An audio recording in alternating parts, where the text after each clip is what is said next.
Welcome to Change by Cancer. I'm your host, Dr. Randy Painter. Before we dive into today's story, a quick reminder.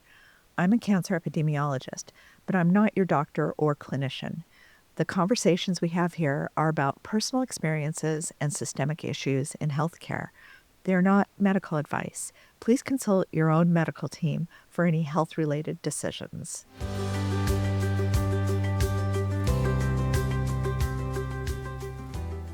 So, Renee is joining us today from Toronto, Ontario, in Canada. She's going to talk to us about her experiences that came with a breast cancer diagnosis. So, welcome, Renee. I'm so glad that you decided to take time to share with us about your experiences. So, why don't we jump in with your breast cancer diagnosis? My first diagnosis was coincided with my very first mammogram. So I guess we might as well start at the total beginning. So my very first mammogram happened shortly after my 50th birthday. So happy 50th birthday mammogram. They ran a test. They brought me back for more imaging. They brought me in for a biopsy. And that eventually by August of 2022, I was diagnosed with ductal carcinoma in situ. So it's early stage breast cancer, but I was diagnosed with that. I received treatment, standard treatment for DCIS at the small early stage is lumpectomy, followed by 5 rounds of radiation. All of that happened here in Canada. The official diagnosis happened in August, late August. And then I had surgery in late November of 2022. 6 weeks of recovery from the surgery, and then 5 rounds of radiation. So it was pretty much all done and dusted by, January, early January of 2023. The first time I really just rolled with exactly what was being recommended. I'd certainly never been through this before. And so when they recommended, lumpectomy followed by radiation, I was like, okay, that's what the doctors say I should do. That's what I'm going to do. So you were told to get a lumpectomy? How did the surgery go? I was a 34F. So I was not a small-breasted person by any stretch of the imagination. And in my particular genetic line, that actually is small breasts. I had the smallest breasts of every woman in my family. We are a family with large tracts of land. Because when the lumpectomy happened, the results basically left me with breasts that were almost exactly the same as the ones that I had before the cancer diagnosis. So I really did kind of get back to normal. Things, I had a small scar where they had gone in. They had actually used the exact same entry point as they had for the biopsy. So the scar really was like about that big. It was quite, so that's what, 2 centimeters, 2 centimeter scar. So it wasn't particularly big. It wasn't, and they were my breasts, and they still, felt kind of the way that they always had. So, it was kind of like, it was what it was. I was thankful to have not had to go through a really big surgery. So it sounds like it was pretty straightforward as these things go. Have there been any updates since that point of time? What was it, January 2023? Went on with my life, had, started having my yearly mammograms. So had one clear mammogram in 2024, and then my 3rd mammogram ever, 2025, the DCIS was back. Same breast, more or less the same location that they had taken it out the first time. So that's when my breast surgeon and I had a much bigger conversation about what I wanted to do. For better or worse, I'd had 2 years, to kind of think about it and do some research. And a lot of that information, I'm going to, put out a big thank you to social media and people in the United States, because honestly, Facebook groups and Reddit groups in the cancer sphere have a huge amount of information out there. And because our healthcare systems are similar, obviously not the same, but similar, tend to follow very similar treatment plans, I was able to get a real sense of what my options were and what was likely to happen. So I went into that conversation with my breast surgeon the second time, and I knew what kind of DCIS I had. It had a feature called comedonecrosis. I hope I'm saying that right. And so that increases the aggressiveness. So even though they're catching it at an early stage, it's showing signs that it was an aggressive, a potentially aggressive form of cancer, the early stage version that's much more likely to eventually turn into a tumor. So you got to take it seriously. But because they caught it early stage again, I was offered another lumpectomy. They don't do radiation more than once normally, so that was off the table. I knew at that point that, catching cancer twice at early stage, I was a really, really lucky person.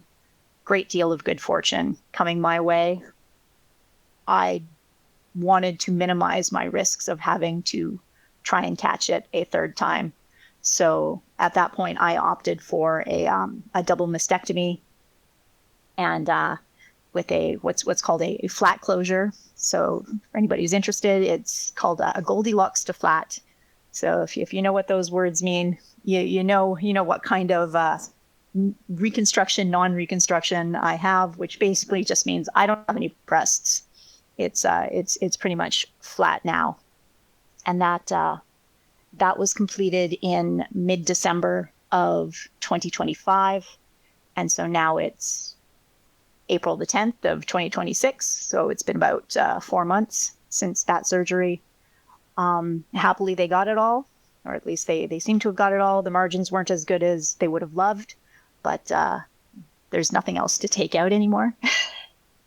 I had already had radiation on one side, so that was not going to be an option for the future, especially since it was on my left side and my heart happens to be on that side as well. So they really don't like to radiate that area more than once. So I knew that was off the table. So both of those reasons pointed me toward, hey, you know what, a mastectomy is probably going to be a more thorough option. Personally, I wasn't comfortable with the idea of being lopsided. So I wanted symmetry, whatever I was going to end up having. I absolutely wanted it to be the same on both sides. And because I'm a biomechanical engineer, I have actually a shocking amount of information about how implants are designed. So I've known for many decades that putting implants into soft tissues like the breasts is challenging. Like I already knew about capsular contraction and many of the different side effects that these things sometimes leak, that different bodies react differently to different materials, and that's unpredictable. These are all things that I've known simply due to my education as an engineer. Let's face it, breast implants after cancer are decorative. They are there for psychological reasons. You don't get feeling in them. You don't have nipples, so you don't have sexual sensation. So all of those things, I understood what the limitations were going to be. So I knew that I didn't want the implants.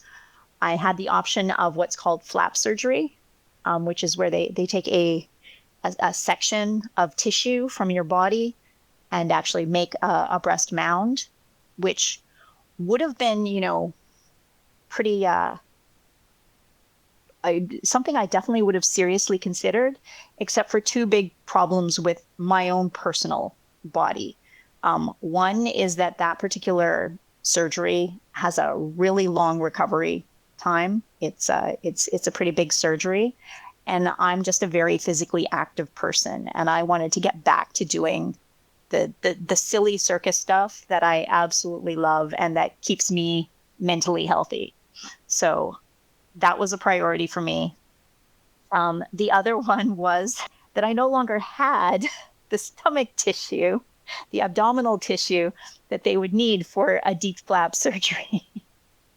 So I didn't really qualify for the easier, it's not that easy, but the easier flap surgery. The other surgeries take like chunks of latissimus, not latissimus, lat. Basically, they can take a chunk of muscle, which I sure as heck did not want to happen because I like to do things that involve a lot of pull-ups and a lot of overhead strength. So I didn't want that one. And then the final one is actually they take chunks from inside your thighs, or from the buttocks. Like, how do you lay and be comfortable? It sounded so. Anyone who's had those surgeries, wow, the recovery from that, I did not have that kind of strength to do. So none of those options were for me. So that's why ultimately I basically concluded, okay, I would like to have technically I wanted something called a Goldilocks surgery. So as I understand it, the Goldilocks technique is a breast reconstruction technique that allows retention of a small breast without using any sort of prosthetic implant. So this is what you wanted? Okay, because the Goldilocks procedure is ideally suited for women with large pendulous breasts. So big saggy breasts. That is something I had. I was like, hey, I am, I'm 34F, 53 years old at the time. Those girls were definitely heading south. Gravity had been doing some work. So I had the pendulous breasts that they were absolutely probably looking for. I went to see my breast surgeon and I said, do I qualify for this Goldilocks procedure? My cancer breast surgeon thought that I would qualify for that. Unfortunately, or fortunately, in the end, I also wanted a plastic surgeon because I basically wanted whatever surgery I was getting to be a one and done, if at all possible, because I wanted to get back to my life and my ridiculous activities. So I wanted to get back to my life. So I was very insistent that I wanted, my excellent cancer surgeon and a plastic surgeon to actually do the closure, because a Goldilocks procedure actually is a new and fairly complicated one. It needs to be done by somebody who has special training. So I consulted with the plastic surgeon, even the plastic surgeon's fellow who kind of did my initial intake. I was like, I think, a Goldilocks procedure is what I would like for my reconstruction. The fellow was like, yeah, I think you'd be a good candidate. And the plastic surgeon went in and was like, nope, it won't work. What she said actually was that I had dense breasts. So I actually didn't have a lot of fat in my breast. There wouldn't be a lot of fat left over. And I had thin skin. I don't think of myself as a thin-skinned person, but turns out,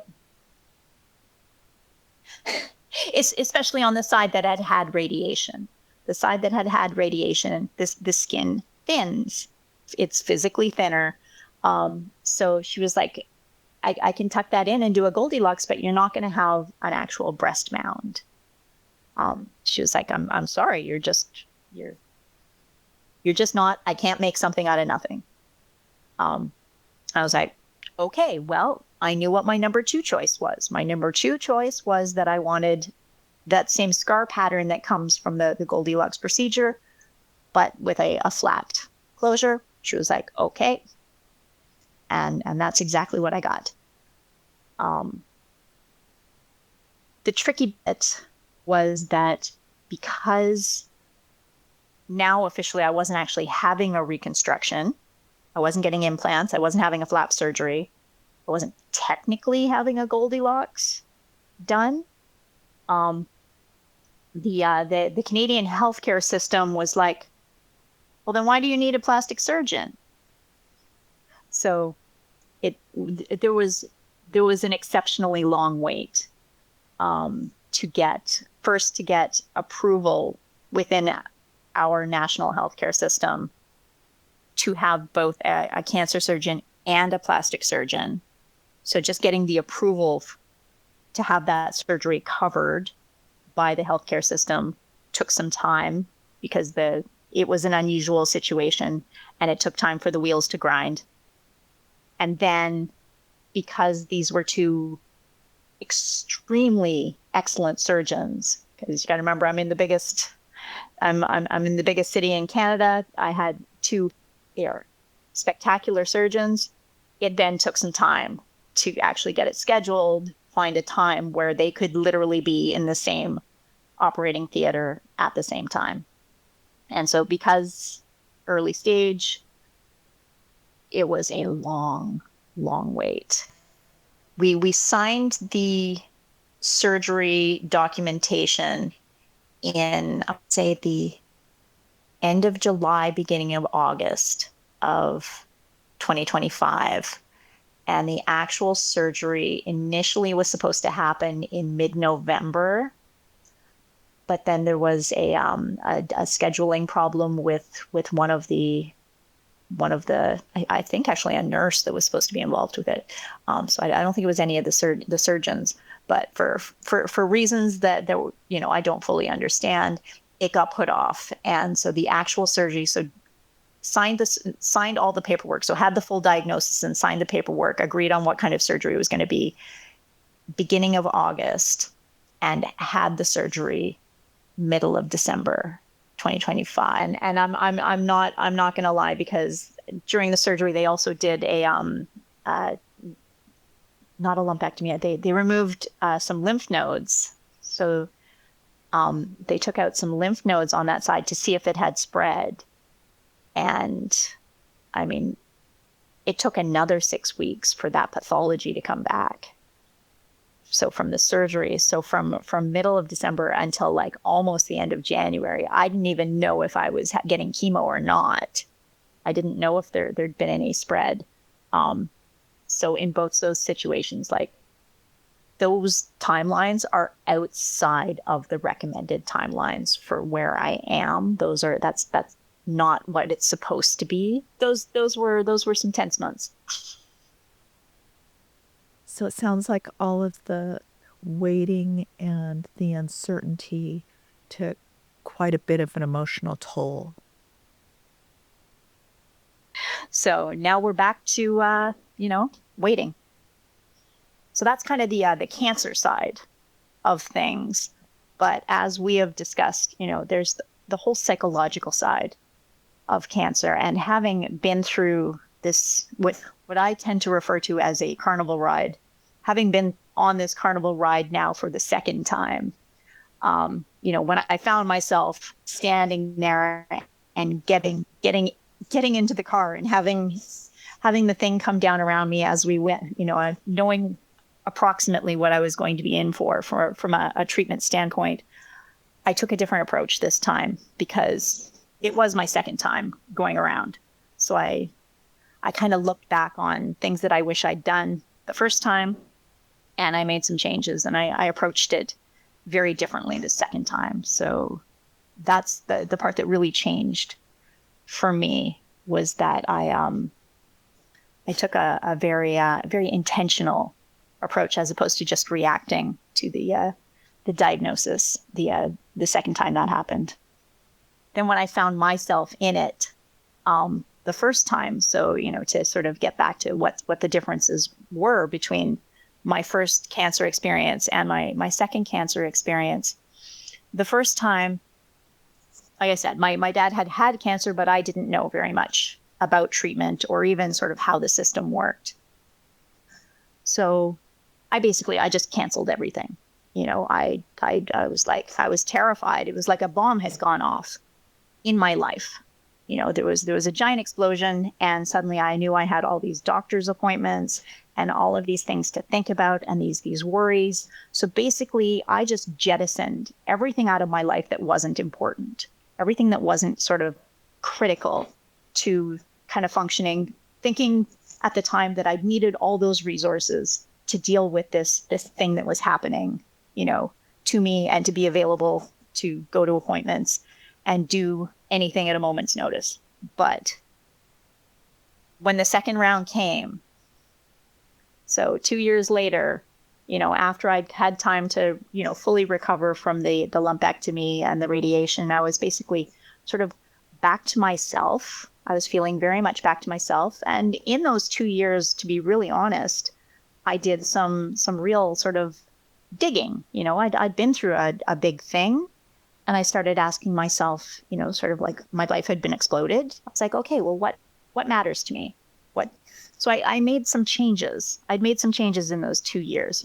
They were small changes, but I really did do things, and I was feeling really great about things. I'd kind of gotten myself to a place where I was feeling really good. And I mean, at this point, I'm in my early 50s. This is notoriously not a time when women are feeling great about themselves. But so when the second diagnosis came, that was a punch to the gut. I'm not gonna lie. That was a real punch to the gut. And I mean, my first reaction was to be so annoyed. I was like, no. I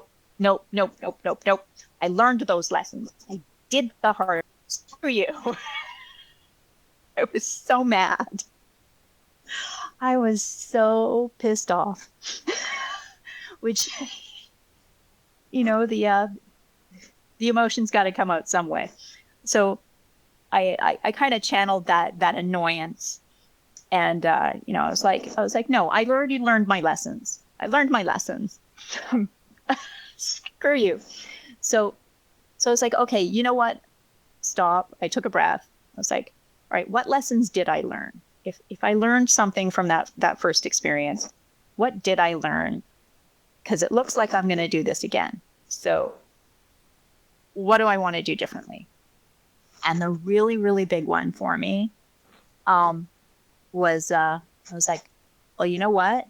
I am not canceling my life until I have to cancel things. It's like, I am going to keep keep doing my things. Anything that I want to do, I'm going to sign up and I'm going to try and do it. If I have to cancel, you know what? Maybe I'll lose a deposit. Maybe I'll have to adjust or change, but I'm not canceling anything straight out. And so that was really important to me, that I wasn't going to regret anything if it ended up, sort of no matter what ended up happening. So that was the big one, sort of during. And also knew that there were going to be a lot of big feelings. So I actually signed up for a therapy group that started the month after I was done my first round of radiation treatment. And it met once a week for, I want to say, an hour, maybe it was 2 hours. I don't exactly remember. It was a few years ago, but it was incredible. I'd never done therapy before, let alone group therapy, but just being in a space with other people who were going through cancer. Admittedly, I felt like a huge fraud because, I only had surgery, and at that time it was a lumpectomy. I'd only had surgery and radiation. These were people that were like, going through chemotherapy, the big, super traumatic cancer treatments. And they welcomed me into that space, and they were like, yeah, no, don't worry. You're one of us. You might have, just because you got to be super lucky and, get your cancer caught early, you still have cancer, and you're still part of the club that nobody wants to join. So they were incredible people and spectacularly welcoming, and just being in a space with them and being able to share sort of the feelings and the fears and sort of process some of that was really, really useful. The second time, I actually found a different organization called Wellspring. And Wellspring offers a larger suite of services, all for free. And some of the things that they offer are, group therapy. They have Zoom groups as well because they're actually Canada-wide. So they have art therapy and exercise therapy, yoga. They kind of they're much more holistic in their offerings to not just cancer patients. That's the other interesting thing about Wellspring is that they have services for people living with cancer, people who are undergoing cancer treatment, but also for caregivers and anybody else who has had their life touched by cancer. So they have resources for young people and for caregivers and for cancer patients. It's an incredible organization. I can't say enough good things about them. So why don't we circle back and talk a little bit about just who you are and what background you brought with you into this experience? I work for myself. I have 6 employees that work for me. We all work from home and then go out into onto manufacturing sites to do the work, and we spend a lot of time writing reports. So that's my actual job. I live in Toronto, Ontario, with my husband and my 16-year-old teenager. And 2 very large dogs. I was pretty much in as good a position as a person could be. My husband has a PhD and works in a fancy research lab. Nice, stable job, excellent healthcare benefits, because even though we are in Canada, drugs and things outside of, hospital and doctor's visits very, often do need to be covered. So we had excellent healthcare coverage that way on top of the standard issue Ontario healthcare plan. So we had all of that. We have savings. We have, we have a very solid, financial footing. So we were really fortunate that way. I have, he has a solid job, and I still do. I have a solid, well-established company. My company literally just celebrated 18 years of existence. We have a solid reputation. So I had financially that ability to step back and kind of coast from a work standpoint. I had, established clients that I had long time relationships with, who, when they hear that I'm having a health issue, are spectacularly understanding, especially when I have other members of my team that I can point them towards. So from a financial standpoint, I was about as lucky and fortunate as a person can be.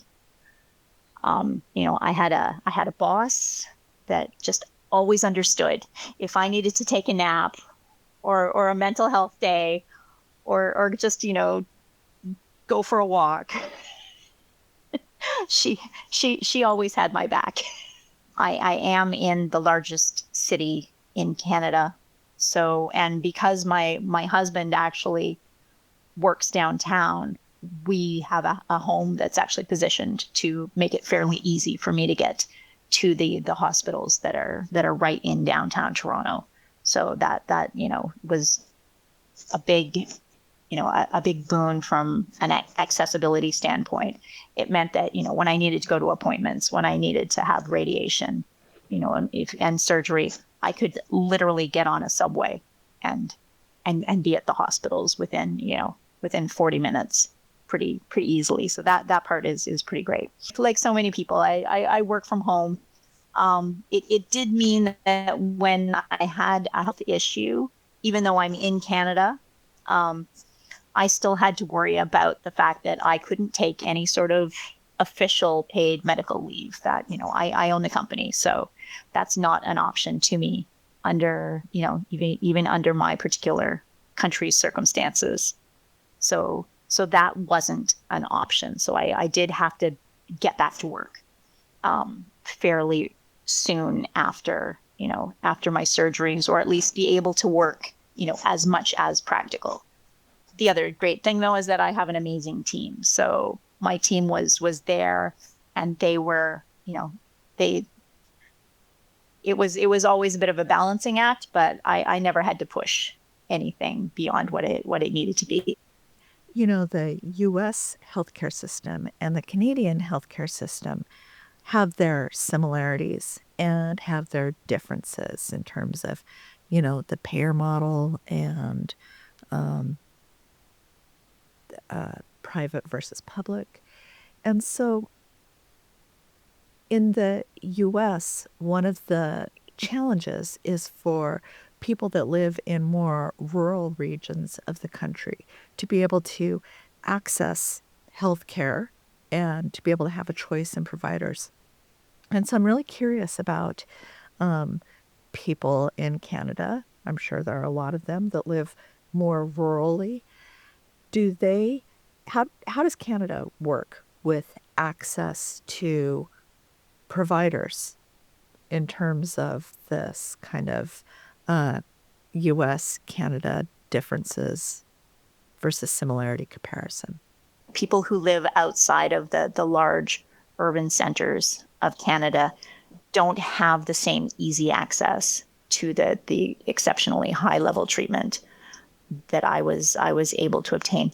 They can still obtain so this is the funny thing about our healthcare system.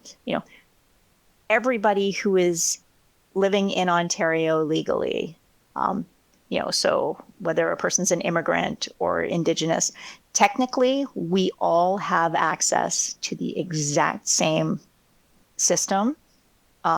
So if I lived in one of the remote communities, I would run into the exact same problems, apart from decisions that might get made based on, skin color and presentation and how well spoken a person is, because we all know that can affect how doctors interact and diagnose. So that part aside, they would technically have access to the exact same things. So an immigrant living here in Toronto, could have access to the exact same doctors, the exact same treatment that I had. It's more of a location issue for many of us here in Canada, as opposed to, just because our more remote communities and our people who are in our more remote communities don't have access to the same treatment without coming into the big cities, which is definitely a problem. I certainly know that simply getting to because Canada's a big country, there are certainly people in our remote communities that, you might have to get on an airplane in order to go for radiation treatment or chemotherapy. So those types of things are going to disrupt your life. So this is a topic that we've talked about a bit, and this is actually what got me curious about your diagnosis in particular, is your love for the silly circus stuff that you mentioned previously. So I'd like to talk more about this with you and find out more about how you got into it and how it's influenced your journey with cancer. I'm actually a very active person. I do a lot of been doing aerial circus since my early 40s, and this is a very important hobby to me, and I like to perform. So I was like, you know what, I'm going to try and actually make something with this energy. I'm going to give these feelings and these fears and all this anxiety that I know that's coming while I wait for diagnoses and biopsies and pathologies and all of that. I'm going to try and channel it. I'm going to try and give it a place to go. And so for me, that was making weird performance art, because that's what I like to do for fun. Circus art circus art is probably the easiest way that nobody else is going to understand outside of the funny world. But I mean, yeah, I'm a Canadian, so that means that I've been very familiar with Cirque du Soleil since the very beginning. So the Cirque du Soleil was formed in the late 80s, back when I was in high school, and I was a gymnast and a trampolinist in my late teens and into my 20s. So I was very familiar with Cirque du Soleil. It's the band that I knew was cool before it sold out and became like super cool. So so so circus arts is something that I've always been familiar with, and I did study theater in university, and I was just a theater kid in high school. I just happened to be a theater kid with amazing math marks, which is how I ended up eventually becoming an engineer. But that's, like I said, that's a whole other very, very long and complicated story. But the circus art piece, I in my early 40s, I started taking what are called aerial classes. I took lessons in aerial hoop and aerial silks primarily, which are things that hang from the ceiling, and you do acrobatics around them. This was a wonderful way to get fit and find an artistic outlet. At a time in my life where I wanted to sort of express myself. My child was getting a little older. I was starting to sort of come back to my own self. I found this artistic outlet. I started, making routines and doing student performances. And, it was something that I'd already been doing it for a number of years before the diagnosis. So this was already kind of part of my life. Through the COVID years, I actually couldn't go to a studio. I couldn't do anything that was hanging from the ceiling because we were all in lockdown for a time. And so that's actually where I eventually started creating characters. I created a clown because I found myself doing acrobatics in whatever place I could. I actually started using a doorway, the doorway of this office that I'm actually sitting in right now. I created a clown character called Pomo because it connected with Pomo's Doro technique. If you're familiar with the Pomodoro productivity technique, I do like a good pun. So Pomo's Doro technique actually had an opportunity to grow right after the first the first cancer treatment. One of the things that I actually did, and right after radiation was finished, was participate in a very unusual residency opportunity where basically I was given some time in a window of a condominium in downtown Toronto. So I had this sort of storefront window space that I could go to and basically spend some time actually sort of dedicated to making an artistic clown acrobatic piece that I performed in this window. It was so I used my circus art the first time to sort of get back to myself. I used it kind of very much like physical therapy. I had finished radiation. Literally my last radiation and my first day of that residency actually were the same day. It was kind of a very wild experience. So they were very interconnected for me through the first cancer surgery and the recovery from that. I started making characters and doing performances. And a thing about clown is I've taken some workshops over the years, and I've learned that clown is a wonderful tool that can be used to lean into fear and anxiety. Because the clown itself is a creature that's created to fail. They try really hard, and then the worst thing happens. They fail at what they're doing very often. And that's part of the performance. That's actually, ultimately kind of a good thing. I started thinking of clowns as ways to channel anxiety and fear. So I actually created one of my first sort of, pomo was my first sort of ground-based acrobatic piece. But then when I actually started doing routines in the air again, I did the same thing. I actually took that same clown idea, and I was like, okay, well, I was really scared the first time I was performing about not being strong enough. I was scared that my hands were going to be sweaty and that I was going to slip off the equipment. So I was like, well, what if I made the character in the routine scared? I was like, what if they're really anxious? What if they're scared? I was like, what if they need time to go chalk up and they're afraid? And the entire piece grew from that. It actually grew from the fear. I ended up making an aerial routine where through the aerial routine, the character starts off fearful and scared, and then their confidence builds over the course of the routine, and they end up having fun, and they end up having a good time and surprising even themselves with what they can do.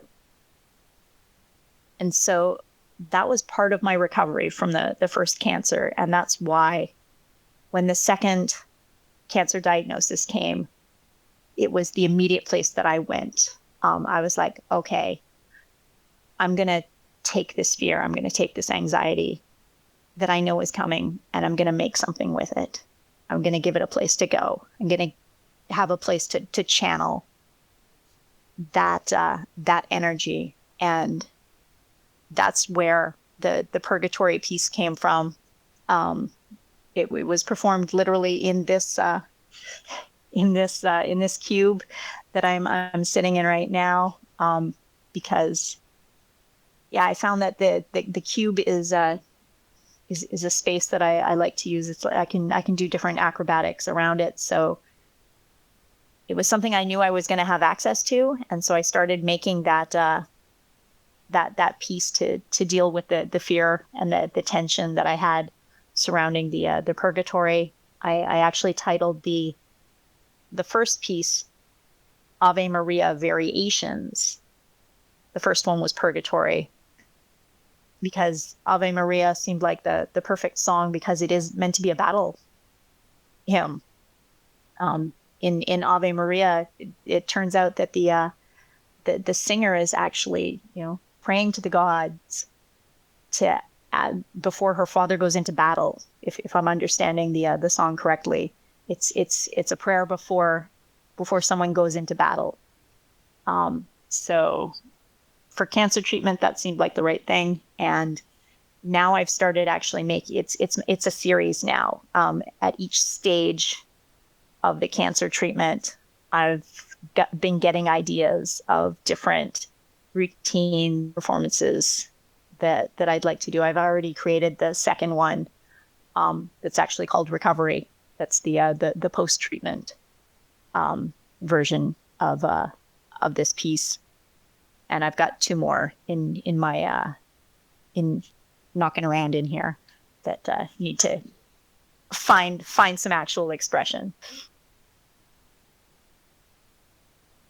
For people who are only listening and not viewing right now, we're watching some clips from Renee's Maria Variations.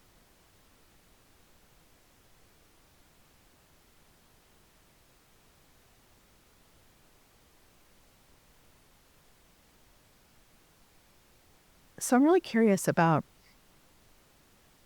how cancer has impacted your relationships.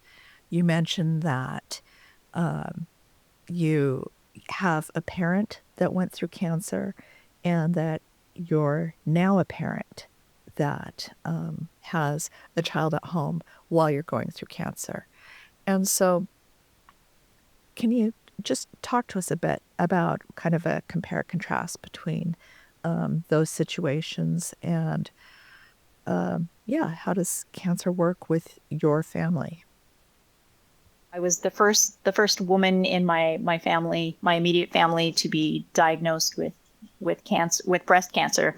My own father had actually had non-Hodgkin's lymphoma about 20 years previously. He was diagnosed at stage 4. It was very advanced, and thankfully he is still here. He is still with us. He, but it was really interesting because I really knew pretty much nothing about cancer, despite the fact that my father had gone through some very serious cancer treatment, several decades before, because I was in my late 20s at the time.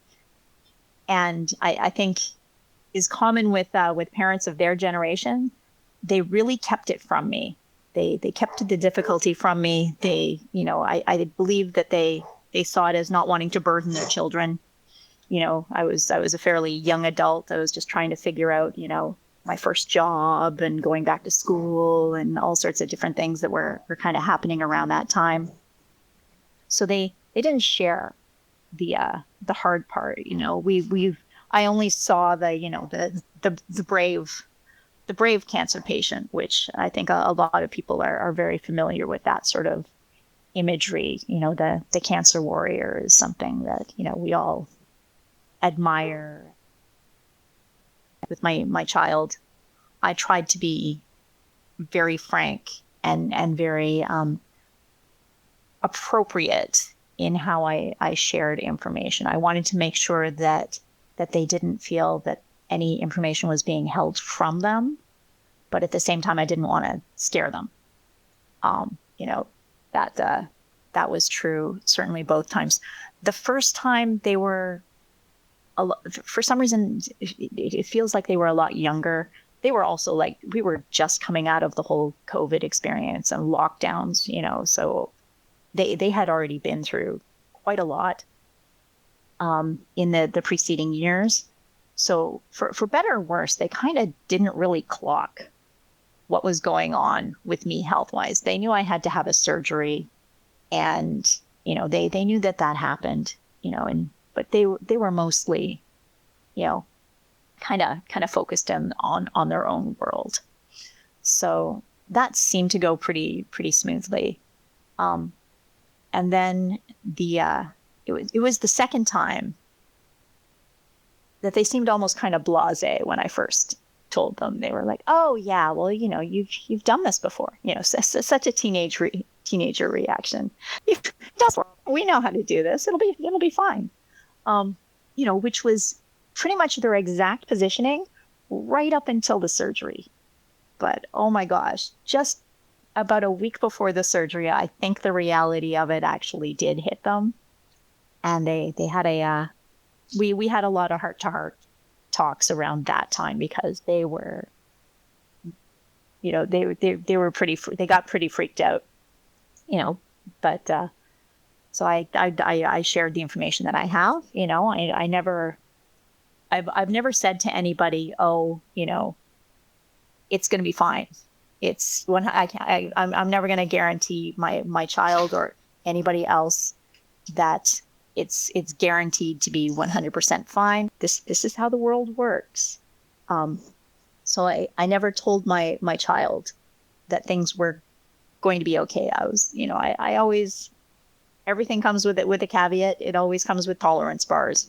I'm like, yeah, I am probably going to be A-okay. There is no reason to think that I'm not going to be. Here are the steps that I have taken, in the event that something does go wrong, because believe it or not, it did take me until my second cancer diagnosis to write my will. That felt a little bit stupid. I had a lot of talks. I've never guaranteed, because one of the things that I've certainly discovered my own bugaboo with how people respond to cancer and talk about cancer is that I do have some people in my life that are like, "Oh, you're going to be fine. You're tough. You're going to be fine. You're." I'm like, maybe it's the engineer in me, but I'm like, no, you don't know that. How can you know that? I'm like, I don't know that. Nobody knows that. This is real life. there are no 100% guarantees. We don't know that. And I'm okay with that. I'm okay with the uncertainty. It also makes me wonder about the other relationships in your life and how they have been or how they've changed throughout your cancer journey. And have there been any surprises with respect to support or expectations throughout this journey for you? That was the thing that I found about the organizations was just, yeah, having the opportunity to just talk with some people who you don't have to wear any sort of brave mask around. I like to think that I've been pretty open with my friends. I really have sort of taken on that clown philosophy of just lean into the fear. What's the worst that's going to happen? So I try to kind of channel those things, by saying them out loud rather than pushing, squishing everything down. But there's something really comforting about being in a room where other people are like, yeah, I really hate it when people tell me I'm going to be fine. The biggest surprise about this experience is how much it. I'm trying to find the words. It's how much I'm not a superhero. Like, everybody, because I had a similar experience. When my kid was young, there was a time when I was a single parent. So it was just me and a child under the age of 2, and that period of time was very challenging. During it, I actually had some people say to me, people who were parents, be like, "Oh, I don't know how you do it. I couldn't do that." And my reaction at the time was like, well, it's not like I have a choice.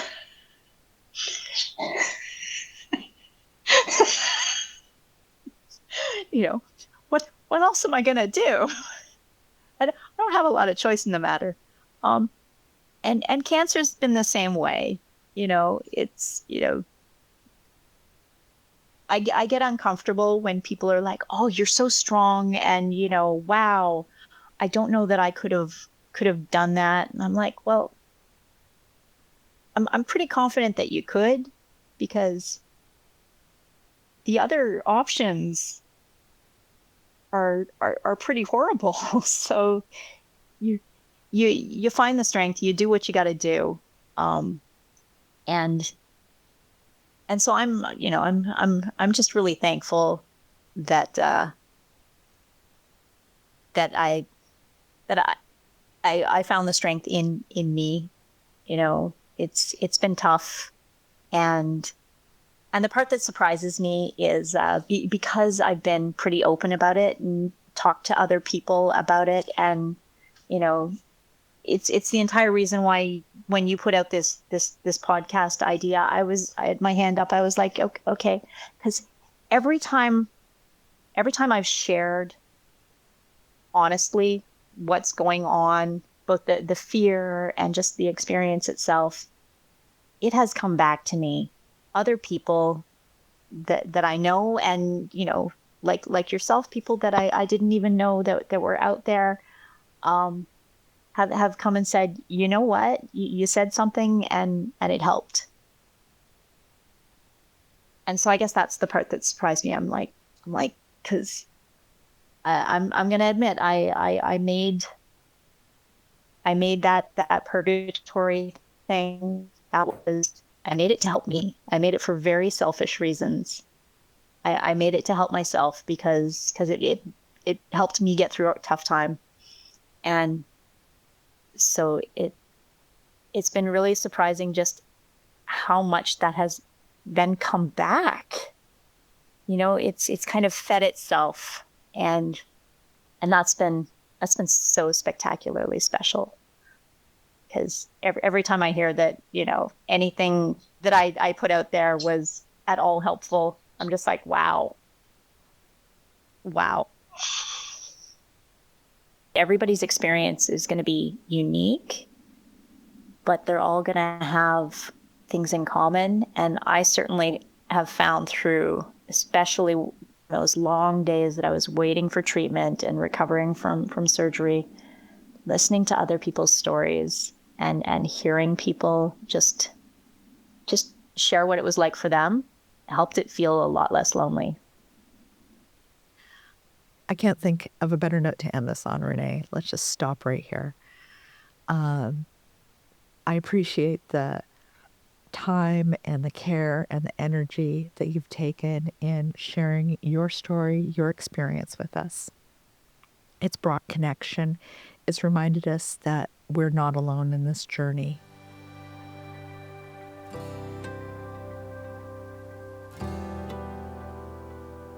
You can get show notes, links, and other information at the website, which is changedbycancer.com. I encourage you to subscribe and to like on your socials, and I appreciate you for listening. Thanks so much, and we'll catch you on the next episode.